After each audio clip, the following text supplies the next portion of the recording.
All right. So Craig, you really brought up the idea of translating this into the surgery room. So clearly we have like this theoretical, and then we've gone to making these incredibly beautiful, rich, detailed images. And now we're talking about taking that and moving it into the surgery room, or it could be a procedure room. It doesn't necessarily have to be a surgery. So how do you really see this being integrated?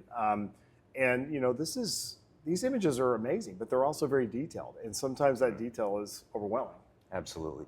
The more detail you have, the more ways you're able to, let's say, segment, pull out structures that you don't need, move, rotate in 3 dimensions, plan, do navigation.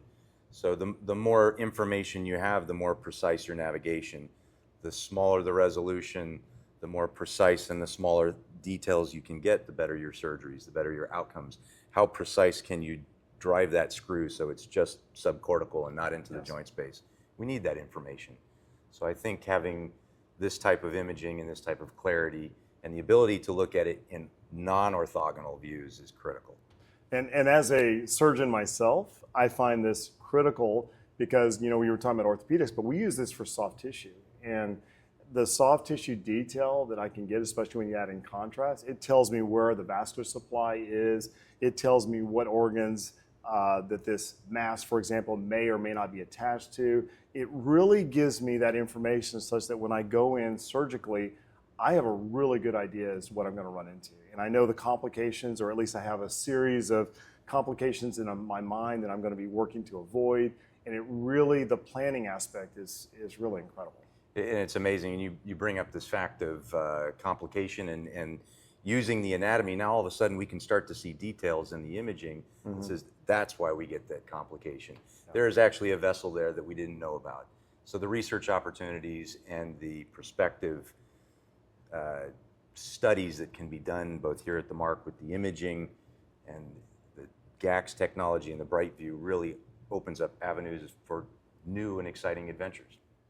Craig, so we've talked about applying this to surgery and patient outcomes. We've talked a little bit about research. So I think one of the interesting things that we've kind of brought up, we've worked on this week, is how do you take these global Anatomix specimens that are preserved and or with contrast added, how do we incorporate that into R&D and really make those discoveries that are going to change the next course of medicine? Yeah, that is a tough and an easy question. The tough part about that is that there's so much that needs to be done. Yes. And the easy part is we're ready for it. And so now we begin, and being here, having the exposure to all of the specialists who come through, they can tell us what the applications are, and then we can test it. And we have all the tools right here.